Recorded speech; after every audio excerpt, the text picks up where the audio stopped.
Welcome to I'd Print That. I'm Andrew. I'm Joe. So, lots happened this week. Lots happened last weekend after the podcast and the next day. What'd you have happen, Joe? Well, things I didn't cover last week, I made some macro adapters for my wife's camera, and those actually turned out pretty well. Because she has a DSLR camera, she's got to figure out a way to fool the camera into thinking that there's a lens attached, because right now it doesn't think that there is a lens, so it won't take any photos.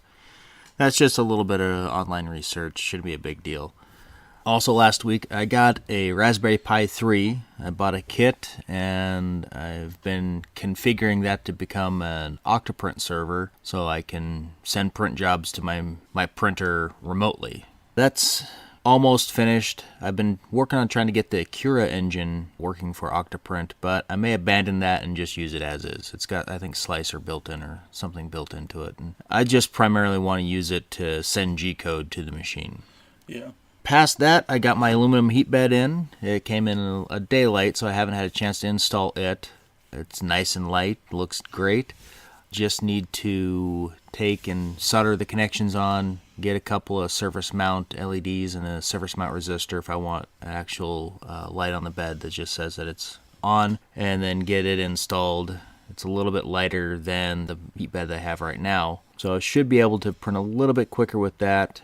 Been working on things with my second extruder. I went ahead and ordered a micro drill bit set. I've had, I think, a piece of plastic or something when I was working on pushing out some filament with the ejector pin got in there. And I wound up getting a set of drill bits that goes from 0.2 mil up to 0.6 mil. Started off with a 0.2 mil to really just try and work some of that plastic out. And I'm to the point now where I can push filament through there with no issues. However, there's not enough tension between the actual tension bearing and the stepper gear for the extruder to actually push the filament through. So I put a shim under the spring so it gives a little more tension. And it's been extruding fine up until the point where we were just about to start the podcast and my wife sends me a text and says, "Hey, you've got a wad of spaghetti up here." So I ran upstairs and checked, and actually it wasn't a wad of spaghetti. It was just a couple of blobs of filament on the back of my print head for the X axis. It's got the belt that comes around and then it fits into a 3D printed piece where the actual belts slide into, where the teeth slide in so it holds onto it. Looks like one of the sides has gotten warm enough where it is expanded to the point where as it's pulling the print head back and forth on the X-axis, it has popped out one side, so it's loose enough to where the belt's not fitting in there snug enough. So I'm going to try and piece it together enough to where I can print a replacement part for that, but I may have to get a belt because when you install this, you cut the belt down to size. Mm-hmm. And if I print the new one, it's going to actually, I want it to loop around so that it's, rather than just fit straight in, it actually loops through, and I won't have enough belt for that. Mm-hmm. Besides that, I had a print going. It was going well. It looks like I got, I would say 8 layers in before it crapped out. Yeah. But it was a nice dual color print, and now it goes in the fail bin. my fail box. How was your week? I know you left here last week with a new E3D V6 hot end in your DaVinci, and you were on cloud 9. Yeah, for a minute. For a minute. Saturday after the podcast, we worked on it for quite a while. Mm-hmm. You were here till, almost midnight? Yeah, it was late. Fortunately, my wife was out of town, so I had the time to not go home and play with printers. But yeah, we got most of it done. I think the only thing we didn't get done was wiring. Correct. And then final install, because we had it in the carriage and everything. Yes, yeah. Saturday night. Carriage and everything was done. It just needed wiring. Mm-hmm. So Saturday, I came over. Sunday. Apparently there's a monster truck rally. Spent most of the day Sunday tinkering with it and trying to retrofit the piece that holds the little breakout PCB that has the filament sensor and controls everything. It's unfortunately, I think I'm going to actually take it out because it's become a pain in the butt. It was kind of nice to have the filament sensor there because the printer would actually just pause if it ran out of filament. And it's like, well, that's awesome. And then you sit and think about it. It's like, okay, well, there's been one time I knew a print was going to run out of filament on the current filament I was using. I ended up just staying awake and watching it. Right, and I think it's probably less of an issue because you're using open spools. You're not using the DaVinci proprietary spools, which are just in a box. You really can't see how much is in there. To an extent, but a lot of people have problems with them.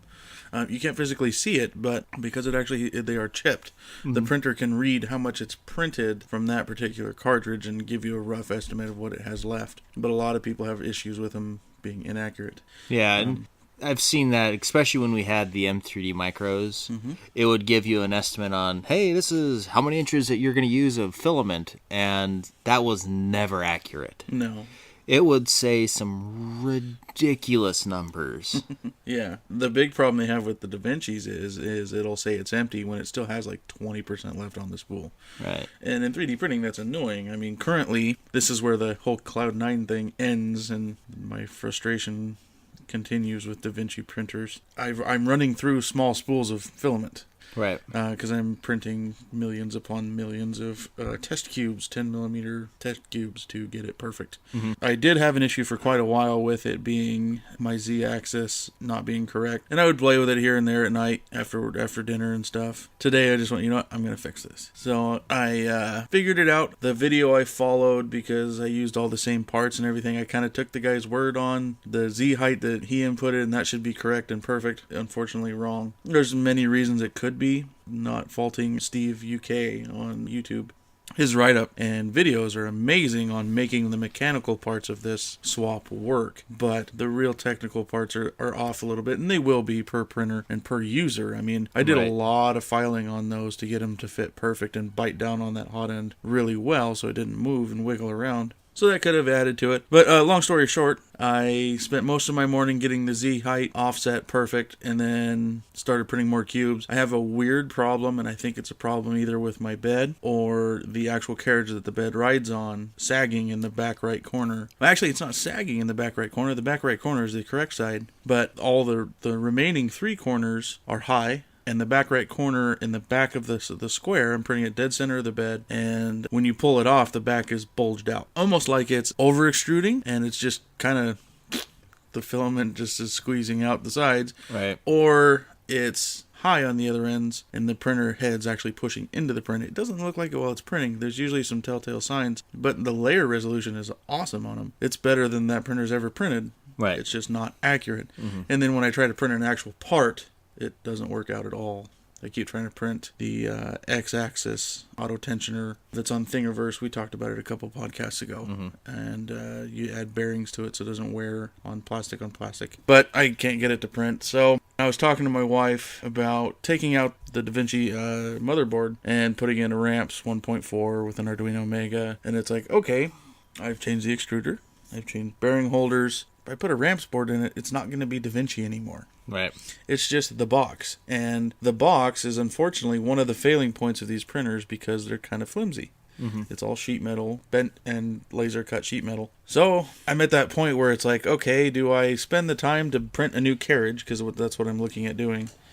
I think my Y-axis smooth rods could possibly be sagging or bent a little. And those smooth rods, though, those are tough as nails. Yeah, they are. Bought from the correct seller. This is a Taiwanese company. They cut corners on a lot of stuff on these printers to keep the cost down, and I understand why, and I can't really fault them for it. I mean, it's a 200 mil cubed desktop printer for under $600. Right. It's almost like we said in the past with the little M3Ds. It's a great introduction printer. It'll get your feet wet. This is almost like a step above that. It's a great introduction printer. It'll get your feet with it with a big build volume, but you're not going to get the accuracy that you're going to end up wanting if you really do take an interest in 3D printing. Right. And I think I'm there. Actually, I have been there for a while. I just didn't know any better. So I'm really seriously kicking around building a C-bot from Open Builds. Actually, Joe and I was showing him, there's one guy put together a really cool design.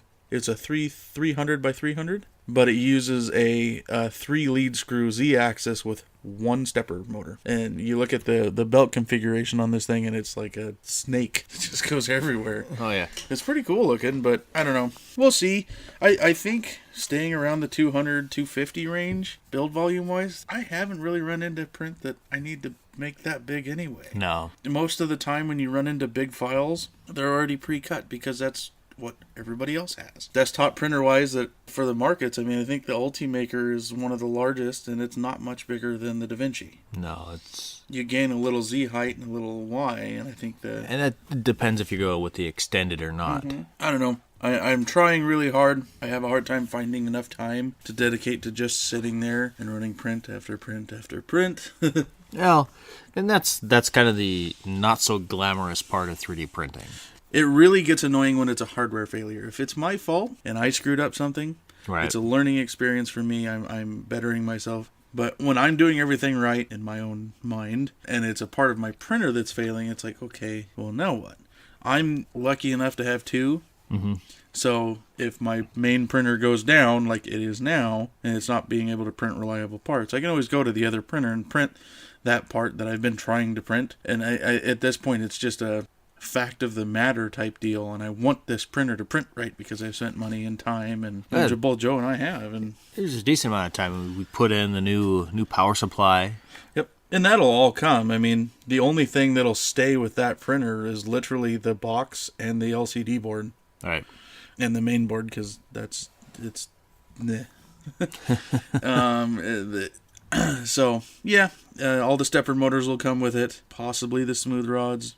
Possibly the Z-screw. I think I'd rather go and buy a high-accuracy M8 lead screw for it. And actually, I'm a big fan of the dual lead screws on the Z-axis. You run into that problem the DaVincis have, and Ultimakers are the same way. Right. They have the two smooth rods and the lead screw, and the front of the bed just is hanging out there. Right. And if you run into any problems, I mean, it doesn't seem like your part could weigh that much, but there's a design a guy made on Thingiverse that's a counterweight for the Z-axis. It's just a little bucket that fits on the carriage that you put lead weights in to offset the weight of a print.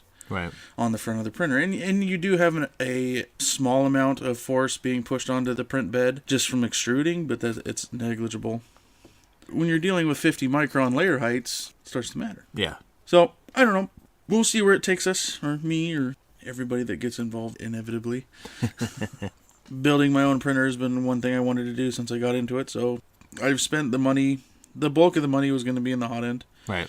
And the other bulk is the aluminum extrusion, in which I've actually put some thought into. And I may just use square tubing. Yeah. The only real upside to having the extrusion is it's really easy to connect to. Right. You build corner brackets, and they just literally screw in, and you use the V-slot to screw down. But at that point, I could save the money on the extrusion, pick up some aluminum square tubing, and then just have my brackets laser cut. Yeah. It would probably end up being a wash, but it's kind of one of those points where, okay, well, this is just something new. I've never seen a printer built out of just regular square steel. You see them built out of MDF, plywood. Mm-hmm. I have many thoughts kicking around. Cool. Other than that, I did clean my printer today. Yeah. Which, if you're listening and you don't have a printer and you're thinking of getting into 3D printing, and you're like, well, what do you mean clean it? That's taking all of the failed prints, pieces of filament. Actually, I went and bought a new toolbox today just for printer parts, just for 3D printer tools. That follow the printer around inevitably. And usually they just end up in the bottom of the printer, and I have to scoot them around to get the bed all the way down. But even with mine's yours is an enclosed, mine's an open case, and you get little hairs of filament here and there, just wads of filament that have fallen off. When you have failed prints, pieces tend to go all over the place. Should have taken pictures, and we probably have a couple of them of this table that we podcast on when my printer was on it, and there was just stuff everywhere. Oh yeah. When you're in the middle of a project, it's I don't want to take the time to put this away because I need to do this next step, and you're like, oh, I'll just put it over here. And that's what you end up doing. Like I always print with a brim for adhesion. So I always have that 4 to 5 millimeters of one shell thick material that's around the print that I trim off, and I'll just put that in the printer. and then I'll go do this. So, and then it's like all of a sudden you're like, holy cow, I could print another item with all this junk. Well, and that comes down to one thing we want to acquire at some point is A Filustrator. Filustrator, yep. Where we melt down all the old either PLA or ABS prints that we have, all the failed ones, and re-extrude that as usable filament. Mm-hmm. While it's not going to be one color filament. Actually, you can colorize it. I take it you just take and add colored beads. Yep. Yeah, and I mean, granted, there are some, like, you throw a whole bunch of black into a mix, and it's going to be black. But at that point, you just go get black. I've thought about this for some reason. My mind wandered one day, and I'm like, okay, well, if I do this, I'm going to have a multicolored rainbow Crayola filament. Right. And I'm like, that's not really cool. And then you think of it, well, if you use it for just parts, and it doesn't matter. Make a difference, yeah. But it's thinking, well, you can just go buy ABS pellets pretty cheap. Oh, yeah. And you just get some black ones, and it'll just normalize to black, and off you go. Yeah, it's just getting heated up, blended nice enough, and then squirt it out. From what I've read, the hard part is finding something that can shred the parts small enough. Mm-hmm. Actually, there was one company, I can't remember their name, but this was when I very first was going to get into this, and I was looking at all aspects, like a Filustrator, like, oh, okay, that'll save me money, because then I don't have to buy so much filament, and then that's a lie, it's just another toy.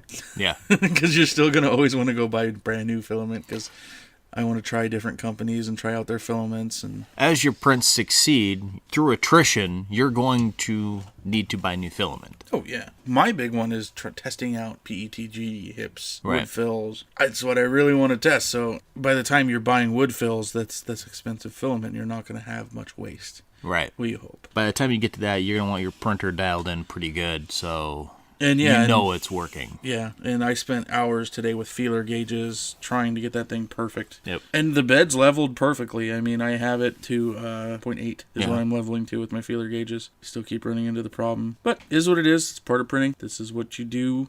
This is what I find fun for some reason. Mm-hmm. I'm trying to convince myself that it's still fun. But it really is. I'm just being facetious. A little masochistic, you think? There's something like that. So that Albert Einstein described insanity as doing the same thing over and over again, but you're expecting a different outcome. Yep. So, yeah, I mean, I think that takes it up for personal printer things for the week. Well, I'm still waiting on some of the new parts I'm supposed to be getting for my Prusa. Mm-hmm. I've got the extruder cables, Z-rods, and the... You got the new main board. The main board, yeah. It's somewhere between customs and the post office. So, just kind of waiting.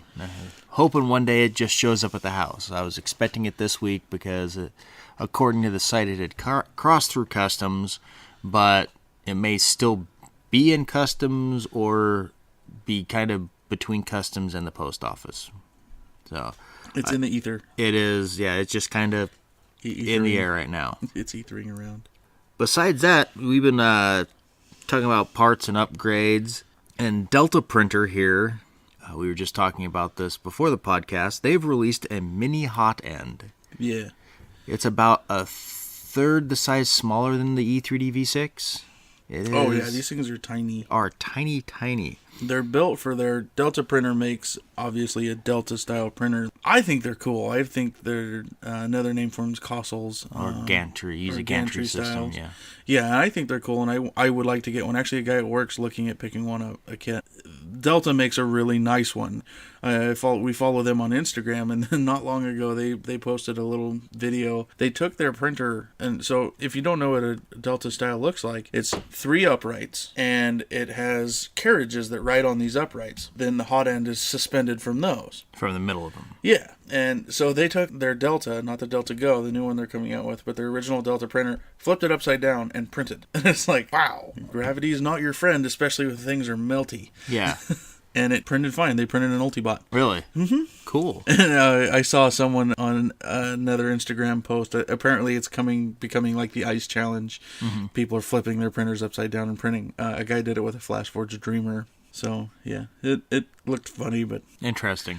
For that style, just the dynamics of how those printers work, because they use gravity in their favor. Right. And they flipped it on its ear, literally. Huh, cool. So yeah, the Delta printer, they've been developing a new compact hot end, as we were saying, that would heat faster, be very lightweight, and affordable. Well, they're to the point now where they're taking pre-orders for their mini hot end. They came up with this while working on their new compact printer, the Delta Go. One thing that they realized while working on it is that rather than have this big, bulky, groove-mounted hot end, which would mar the looks of their small printer, it would also sacrifice a lot of the build space. So they developed this mini hot end to combat that. While it's not only attractive, it also has several design features that makes it really stand out while remaining more affordable than the typical all-metal hot end. One of those things is it has an interchangeable nozzle. It makes it easy to clean the hot end, and also allows you to use different nozzle sizes for better resolution. Yeah. It's also developing what they call a sapphire gem nozzle that is meant for printing abrasive materials such as carbon fiber. It is like your E3D V6 hot end. It is an aluminum heat sink and a stainless steel heat break. It has the maximum operating temperature of 300 degrees Celsius. That's a heavy-duty thermistor. Yeah, that's pretty insane. And when we say that the reason it took us aback, and actually we just ran into it with installing the E3D, the thermistor that we installed, anything over 285 damages it. Right. And renders it useless. And the cool thing about that is they're coming out with filaments, polycarbonate filaments, right, that need that high temp. I think polycarbonate starts melting at 280. Right. So that'll give you the availability to print in a very, very heavy-duty material, translucent, bulletproof glass is built out of polycarbonate. Right. It's cool to see that it's expanding enough to where people are going, okay, people are going to want to start doing this, and not have to build a custom hot end machine. And granted, yeah, all you got to do is put a better thermistor in it, but out of the box, that's starting to happen. Yeah. It's evolving. So an earlier version of the hot end used a steel tip, but it was replaced with a brass 0.4 millimeter tip, and it has dual thermistor capabilities. Huh. Probably a little bit even, a little bit better and a little bit more even heating. Yeah, possibly. Especially when you get into the higher temps, it's Yeah. probably handy to have that. Yeah. The mini hot end comes with a pre-crimped thermistor and heater, making it an easy installation. It can be used with other printers, and it can be used in both direct drive and Bowden setups. To switch over from a Bowden setup to a direct drive, you need to remove the push fit, insert a small PTFE liner or spacer. The heatsink has a chamfer under the push fit to ensure that your filament transitions smoothly into the channel should you decide to use it as a direct drive. The mini hot end normally is priced at $49. However, right now it is on pre-order for $39. And it should be interesting to see how the mini hot end performs compared to traditional hot ends. Yeah. Could be a good solution for anyone looking to shave some weight from their existing extrusion head. Yeah. E3D, I mean, they came out with the V6 Lite. Right. As well. And the reason why, if you're confused on Bowden versus direct drive, we've gone over that. But the big reason why a lot of people drift towards Bowden rather than the direct drive, the Bowden extruder takes all the weight of the stepper motor off of the extrusion head. Right. One thing it allows for is faster prints. Yes, it does. That's the aluminum heat bed makes your print area lighter, allows you to have faster prints. Taking the heat or the weight off your print head or your carriage allows for faster prints. By removing those, you get the ability to print faster and faster. However, you do sacrifice some things in a Bowden setup. Yeah, you have a really, really hard time printing flexible filaments because the press point for jamming the filament into the nozzle is so much further away. The tension isn't there, and especially with flexible, because by nature it's flexy. Granted, it does run through a PTFE tube from the stepper motor to the extruder, but you have all of that space to where that filament could bind up and bunch up, and it's not saying you can't print flexible filaments with Bowden. You just have to slow them way, way down. Yep. To get them to work. Yes. I'm curious to see on how it works out for them. I've been following Delta for a long time and tried to talk them out of sending me a printer to test out for them. They graciously declined, and I understand why. That was previous to us even trying a podcast. That was previous to Joe and I being even acquaintances at that point. Right. So maybe we'll reach out to him again and say, "Hey, look at us. We do things now. We do things." I like seeing these guys evolve and come out with new stuff because it means it's not dying. Speaking of evolving and coming out with new stuff, have you seen that XYZ Printing has had 2 new 3D patents approved by the U.S. Patent Office? I have not. I don't follow them anymore. Right. And I didn't follow them on social media before, but there's just so many things I've ran into with these DaVincis. They are good printers, and with a lot of work and a lot of time, you can make them really good printers. Mm-hmm. But then it comes to the point where it's like, I just want to print things, please, just work. And the DaVincis are, like I said, they're a great get your feet wet printer. And they're not bad machines. I was just looking today, the printer that got all the changes was the first printer I got. Right. And it has 8 days of printing time on it. 8 days. Okay, so think about it this way. It's like game time. Right. If you ever played WoW, when I figured out the... /played command, that was a sad day. Yeah. It wasn't in days anymore. They didn't measure my time in days. It had M's after it. Yes. Oh, yeah. And so, 8 days of print time on a single printer, and it's not being a production printer, like I'm not on 3D hubs with it or anything, which I should be. At the moment, not, but at some point I should be. That's a lot of print time. Oh, yeah. The first of the patents is for a 3D printhead module with a wiper unit that removes excess material from nozzle tips, improving the quality of multi-extruder 3D prints and facilitating nozzle maintenance. They currently have that. It's actually it's like a wiper. It comes by and it cleans the nozzle off, so you don't have to use like a wipe towel or anything. Mm-hmm. So as you're printing along, when you're done with your one color and you're going to the other one, it'll wipe that one clean, and then... I'm curious to see if that rides on the carriage. I believe it is. If you look at the patent on the website, on the blog, we'll link to it. It does have some images. Okay. Because, like I said, they do have a kind of, sort of, a wipe configuration. It's on the drip tray. Mm-hmm. It's actually... They were smart about it because they used a high-temp rubber along with a very thin piece of sheet metal that's very bendy. Uh-huh. That when you start up the printer, it goes do-do-do-do, and it bounces back on the x-axis. Mm-hmm. And unfortunately, when I started messing with mine, I took the drip trays out because they were just in the way. But that's actually the head trying to run across that little rubber squeegee, right, and that metal piece to knock off any bad filaments that's been stuck on there. Mm-hmm. I've always thought that was a good idea for them, right, and it looks like they're stepping it up because the only time it would do that is at start and the end of prints. Right. It's to keep material from falling into the other color extrusion. Yeah. So you ran into that problem when you first did your first dual extrusion print because there was webbing that mixed into the other colors. Right. I did a PLA glow and a PLA blue. I printed our business card. It's a 2-color print, and you could see the blue specks within the glow. Yeah. Did you ever try to do a wipe tower on 2-color prints? When I did the G-code for the print that I was just doing, I told it to use a wipe, and it didn't build one. Doesn't look like it built one. Huh. So I gotta go back through my slicer settings and just check it out. Are you using Slicer or Kira? Slicer. Okay. Yeah, because I know I've been running through Slicer configuration all day, and I saw that checkbox for to build a wipe tower. Yeah, and I've got that one ticked. Yeah, so. let's check that out. Back to the patents here. Their second patent refers to a material level detection mechanism that can measure the remaining amount of filament in a 3D printer without having to detach the cartridge. Oh, everything you read about them, the first thing everybody does, there's 2 ways you can do it. You can flash firmware, or you can stay with the XYZ ware and build your own or buy your own. They call them cartridge resetters. Right. And it actually uses an entire Arduino board and it just resets the chip that's attached to the cartridge. Right. Like I said, like we said earlier, the biggest problem is it'll say it's empty and it's still got 20% on it. Right. And you have to break the cartridge, and it's irreparable that I've seen, just because I pulled them apart, because once I flashed firmware, I was like, well, let's see what's inside this dumb thing. And it's just a smaller spool that has a little cartridge reset or cartridge chip in the bottom,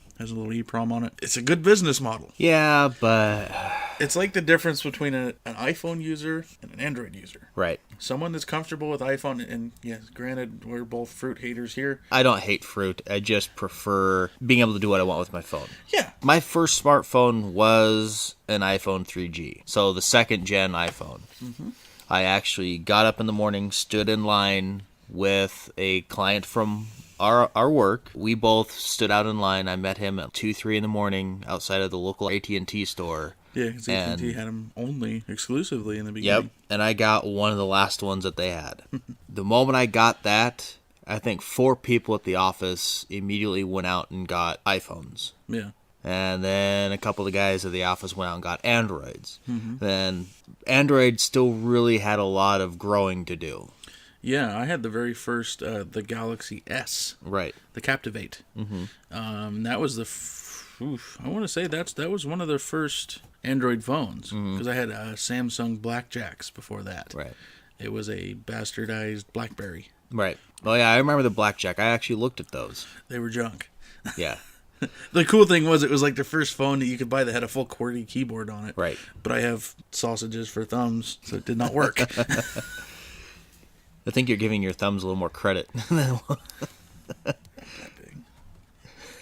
Okay, my nickname's Banana Fingers, so...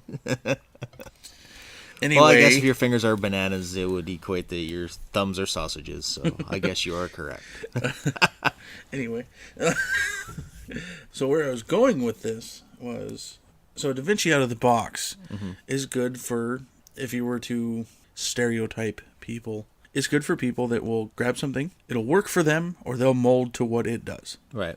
And you buy this thing and this thing only for it, i.e. the filament, and you use their software and their software only. These are your options. This is what you have. You have good, okay, bad, and it's not bad. It's incorrect resolution wise for print style. You have a little bit of infill, medium infill, or full infill. And that's pretty much the same, but that was the same type of situation we had with the M3Ds. Yeah. You had, low, medium, high, and ultra. Actually, it was ultra low, low, medium, high, and ultra high for your settings. 50 micron setting. That was expert. That was actually above even ultra high. Oh, was it? I think so, yeah. And then you had your infills, hollow thin walls, hollow thick walls, low infill, medium infill, high infill, and full. In which they actually got rid of full. They did. I don't know if they've put it back yet or not. We don't have those M3Ds anymore. But yeah, it's pretty much the same thing. It's designed for those who just want to pull a print out of the box, not really have to learn a lot, and just go. Yeah. And I don't work that way, and neither does Joe. That was the whole proprietary dirt. And XYZ's filament, unfortunately, is not a full kilogram per, same with M3D. Right. And they're more expensive than you can buy a kilogram for. And I bought that printer knowing I was going to do this. Knew I was going to change it. I knew I was going to fix with air quotey fingers, because I doubt they agree with that's fixing their machine. I just made it do what I wanted it to do. There's a lot of things out there that you can do with hardware. There's like the Amazon Fire tablets. They run Android, but they run a version of Amazon's Android. Yeah. It's a fork. So you can root those and put stock Android on there. It's just, you have to be brave enough, have to do enough research, and commit. Yeah. Because once you start, there's no going back. Well, you can go back, but you have to finish it. Yeah. You were able to do the same thing with PlayStations back in the day. I actually, PlayStation Portable, PSPs.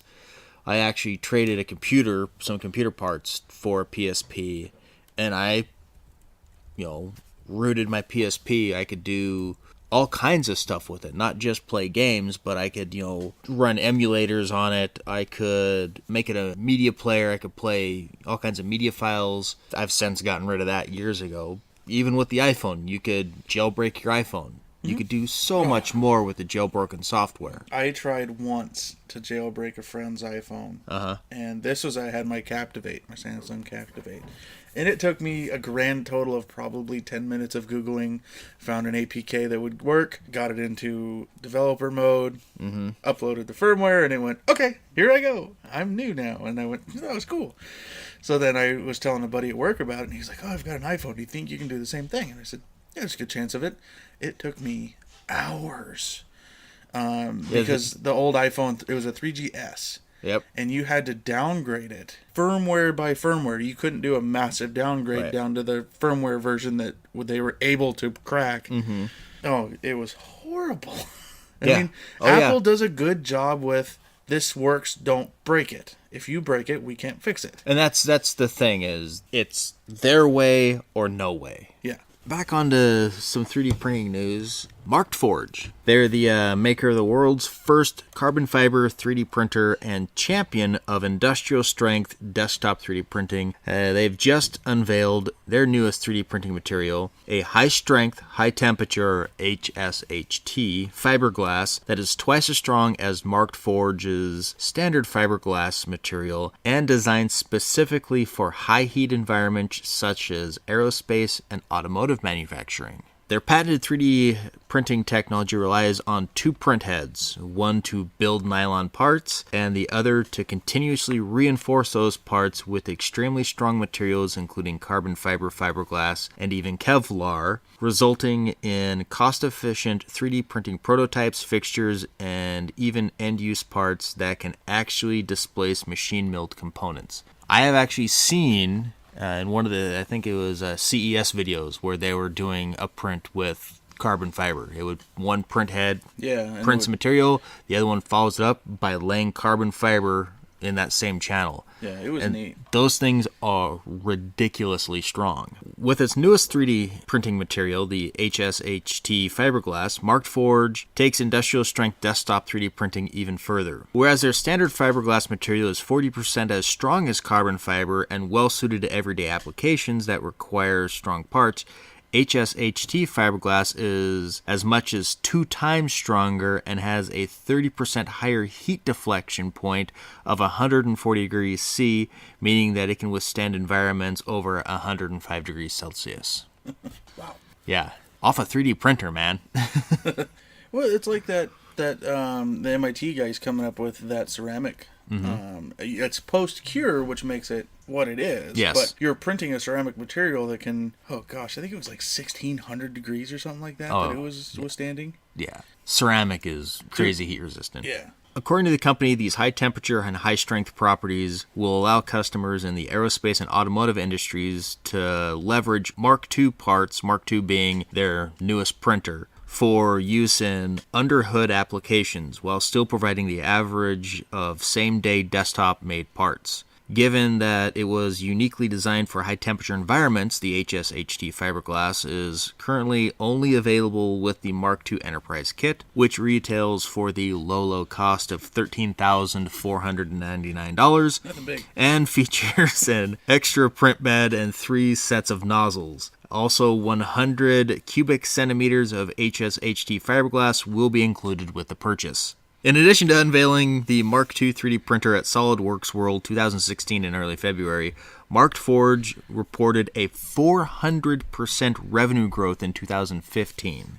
Moving forward, the company plans to unveil even more ultra-strong 3D printed plastics for 3D printing, cost-effective industrial strength parts that solve real-world problems. Not even first world problems? If you're buying this machine... All world lives matter. Wow. If you're buying this machine, first world problems could be a thing in your life. Yeah.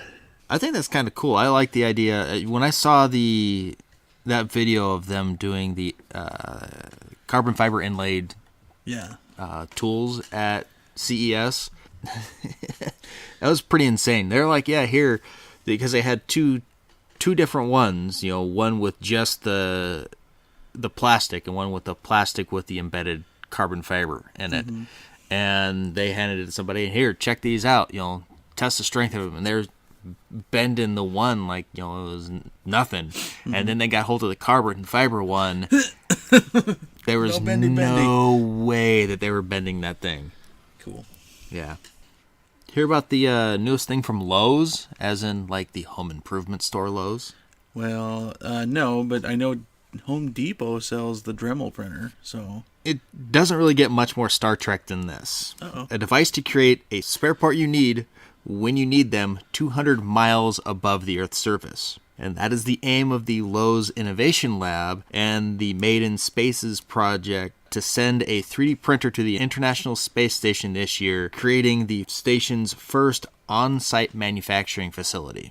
With it, astronauts will be able to make parts and tools on demand to replace those that are lost or broken.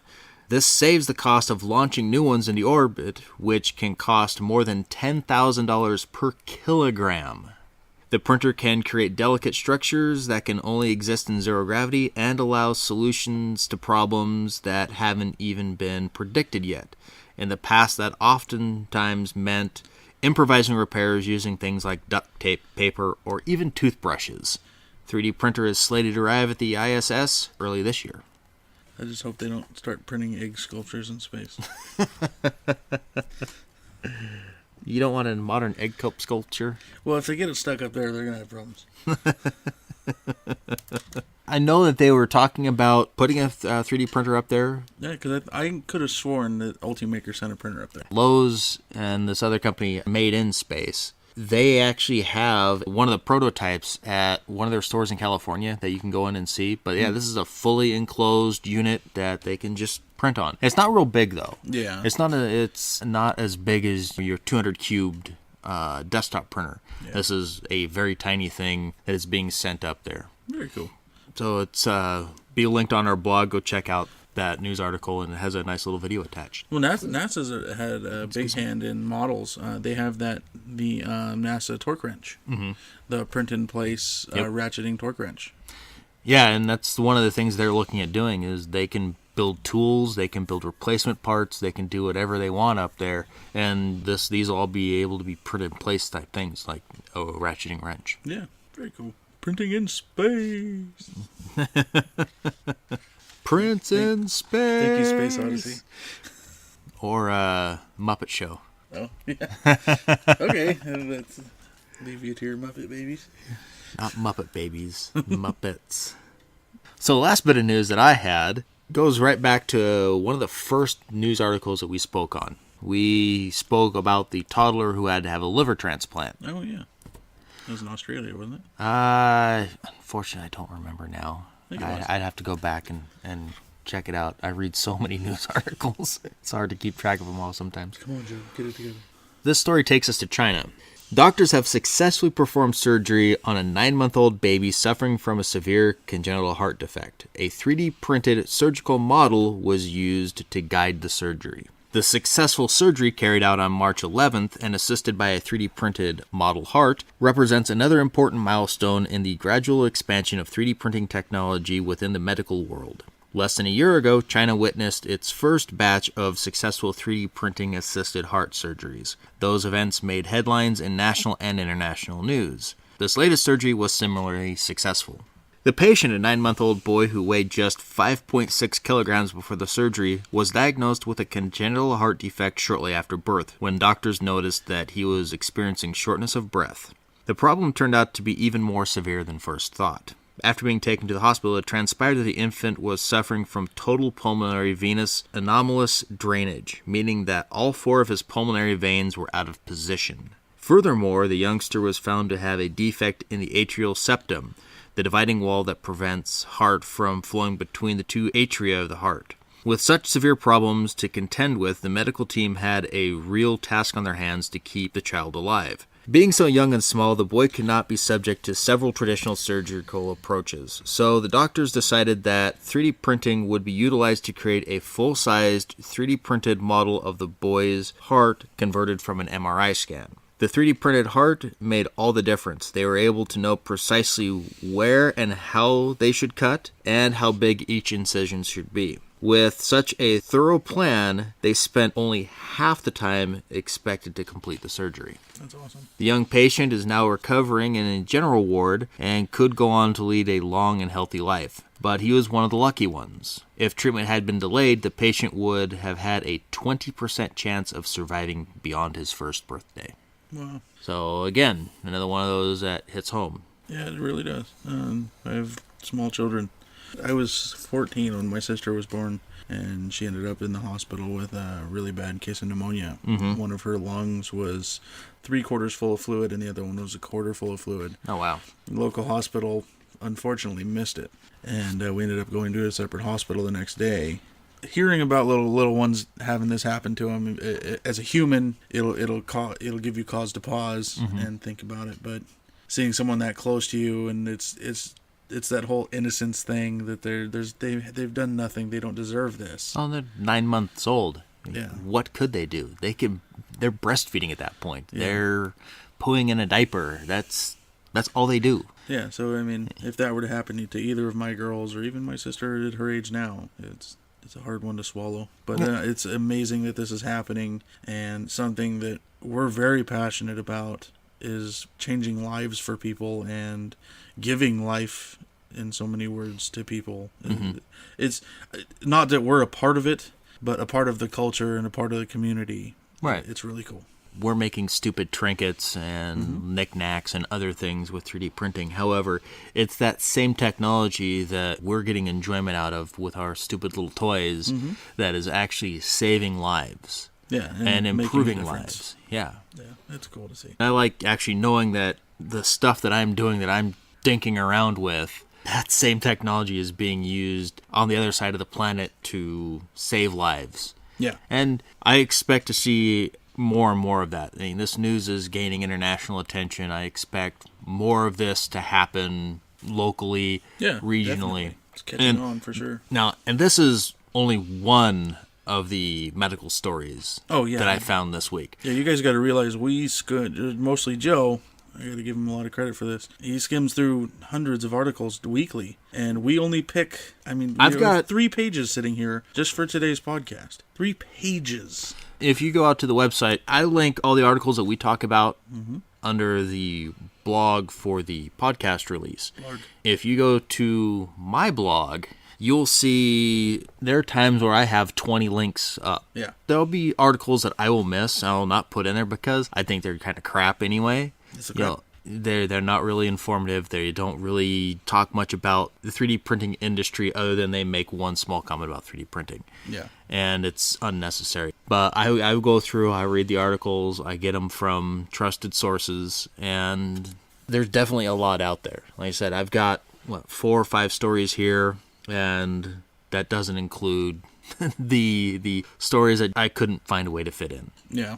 Other than that, I did not get a chance to do much gaming. I fired up Grim Dawn in front of you, but I just let it sit there at the opening screen, at the title screen, and you were looking at me like, but. I was in the middle of floundering about. Oh, I had other things going on also. I just did it just to be a pain in the ass. Yeah, I gamed a little bit. I had a really bad craving to play Minecraft this week for some reason. I never actually did fire it up. I was going to bring back a heavily modded. My favorite style of Minecraft is Feed the Beast. Monster is the actual mod pack. I downloaded it again, but I never actually played. Played a little bit Diablo, but I messed with the printer more than I did anything. And that's been what my focus has been, is on the printer and any little tasks I have to do around the house. Yeah. And generally at night after work, there's 2 nights out of the week that there's not something going on in my household. And generally those are tied up when I have that free time with either fiddling with the printer, or if I have something to do, it's general household things and adulting. So yeah, I didn't really game much. Nothing to write home about. I did fart around. I made a wizard last night, actually. There's a cool farming build. It's like it's kind of nuts, and it's almost annoying to play it because it's one of those you constantly do. I can't remember what it's called. It's an explosion thing, and you literally run around and it just an explosion going everywhere, and things just kind of melt around you. Mm-hmm. But yeah, I farted around with that a little bit last night. Did kind of a at-home dinner date with the wifey, so... That's my Thursdays generally is I spend time with the wife. And it's not like it's a marital issue thing. No. It's making time for it. I have an insane number of projects going on. She has a crazy number of projects going on as well. One day we looked at each other and went, it's not that I don't love you. But hi. But yeah, we at least need to take time, spend time together. That way we at least acknowledge you're here, I am here, great. And then we can take the other 6 days of the week and go do whatever we want. Yeah, it's a big thing. I mean, you really need to take time out to be a couple, no matter what. Oh, yeah. We try as much as we can. Even it comes down to like last night, we went and grabbed, ordered from the local Japanese steakhouse, Benihana type place, Fuki. Yeah, Fukai or... I don't know. They have good food. Grabbed some of that and brought it home and had a nice little dinner. Watched a movie. Mm-hmm. Actually, funny movie. I highly recommend it. I'm not a Mark Wahlberg fan, and I'm definitely not a big Will Ferrell fan anymore. He used to be funny. And is that the stepdad? Or yeah, Daddy's Home or Daddy's something like Home. that. Mm-hmm. Oh my gosh, it was funny. Have you seen The Other Guys? Yes, The Other Guys was funny. That was also Wahlberg and Ferrell. Yeah, that was funny. Desk Pop. They're actually, Wahlberg's actually a pretty funny guy, and he did a really good job. Another really good movie he was in recently was Lone Survivor. See, and I haven't seen that one. It's worth the watch. It really is. Actually, a funny Dan Bilzerian's in that. I just found out. He's one of the SEALs. Yeah. But yeah, Lone Survivor was a really good one. If you like the Chris Kyle story, that was a really good movie. I cried the first time I watched it because I'd read about him in the news and everything, and it was sad, but seeing his life story unravel and then what happened was a horrible thing. Now, like I said, I'm generally not a Wahlberg fan. He just never hit home for me. But it was a great movie. It was funny. I laughed out loud, and I was wearing my gaming headset and watching it while my wife was asleep. So you don't like Ted then? Didn't like Ted 2? I don't like Seth MacFarlane.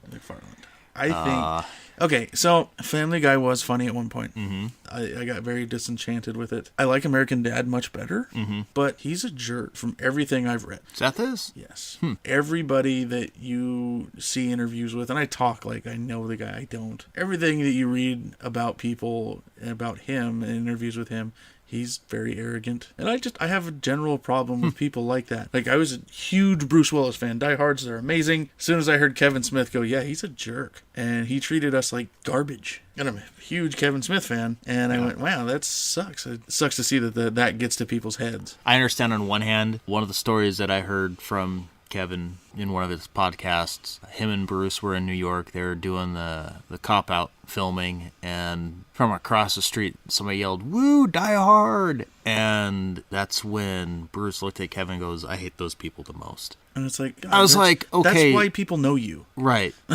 I understand that you don't like being pigeonholed as John McClane his entire life, but it is a very popular series. There's been 4 movies. Yeah, I mean, I watch them all at Christmas. Those are my Christmas movies. It's like Harrison Ford. He's going to be Indiana Jones, Han Solo, or Decker. No, he is.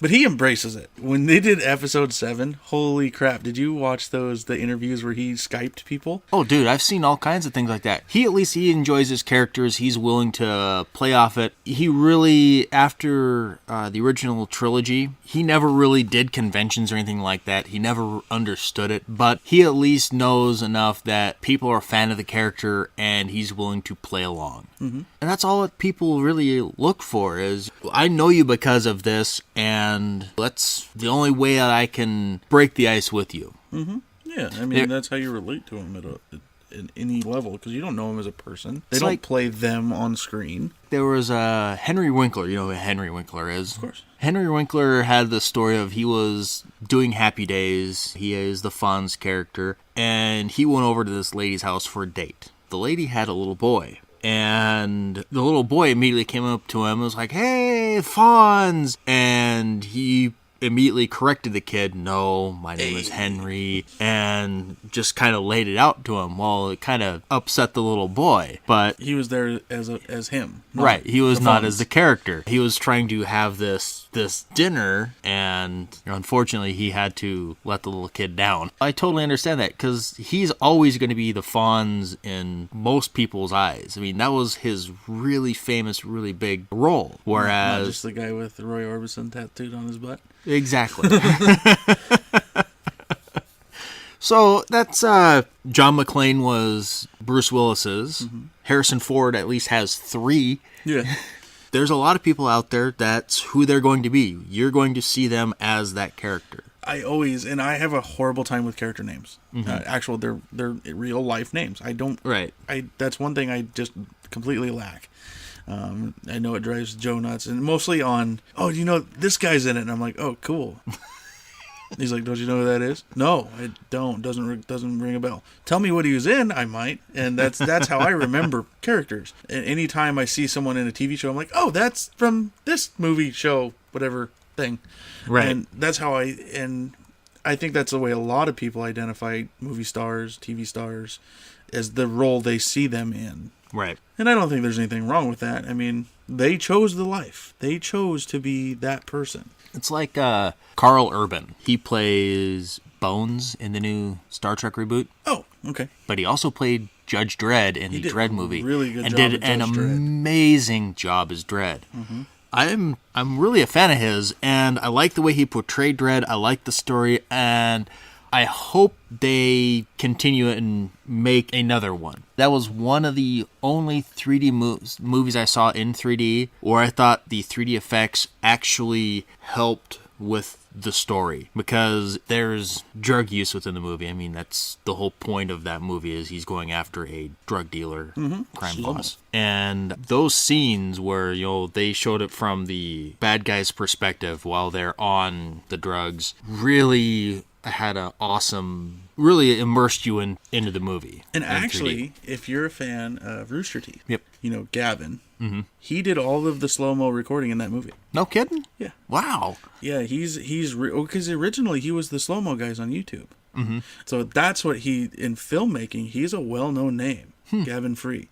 Really? Yeah, look at the credits. He's in it. He did all of the slow-mo. I don't doubt you. He did all of the slow-mo recording in that one, and there's another movie that there was a bunch in. I can't think of it off the top of my head, but yeah, it was kind of cool to see that, because this guy does, if you don't know who Rooster Teeth are, they did the Red vs. Blue. That was really where they got their start, was RVB. Yeah, and he's a part of that towards the end. I think he was in season 2. He plays Griff. No, Griff is Joff. Can't remember his character's name. Gavin had to be private, wasn't he? I think he was. But yeah, I mean, it's kind of cool to see, like, they got their start from video games, and then Machinima became a thing. And, I mean, these guys, they have RTX is a big deal. I mean, they do one in Australia. They do them everywhere. Yeah. But yeah, it was just kind of a weird additive that I knew that. I listen to their Let's Plays still, just because they're funny. I really listened to, like, everything they did a long time ago. I listened to their podcast, Drunk Tank. It was kind of funny. Useless tidbit of information. Oh, and he also did Sherlock Holmes. Okay, yeah, Sherlock Holmes, that had some good... yeah, the fight scenes. Good slow-mo fight scenes. He saw the fight before it happened. Yep. Yeah, how he imagined it. Mm-hmm. I'm one of those type of people that I'm full of useless tidbits of information. You and me both. Did you know this is this and this? No, I was just talking about that. Oh. Isn't it most or all polar bears are left-handed? A hummingbird cannot walk? Just stupid things. Mm-hmm. I know you're PC Master Race, and you probably don't care too much about this, but... I don't care. I just don't use them. PlayStation 4 has been on the market for just a little over 2 years now, but developers have revealed that Sony is currently working on a new version of its console that will offer 4K gaming by increasing its graphical capabilities. Cool. The new PS4 will include an upgraded GPU, which will support 4K gaming, and add more processing power, thus enhancing the PlayStation's VR titles. Developers will also be able to push more effects and other graphical tweaks to help improve the visuals of their games. So I'm kind of curious if Sony is increasing the graphics and releasing a new model of their PS4 if Microsoft is going to follow suit with their One. Oh, you know they are. They've got a... Well, they've already released the, they were going to release a smaller form factor Xbox One. Probably. Yeah, so that'll probably be a part of it. Yeah. It just depends on how they managed to do that. I know they went through 3 different revisions of the 360, so it doesn't surprise me that these companies are pushing new models out earlier than they did previously. Yeah. Well, besides that, I think that pretty much covers it for this week, unless you have anything else to add? No. No? But I am Andrew. I'm Joe, and remember, if you can imagine it, you can print it.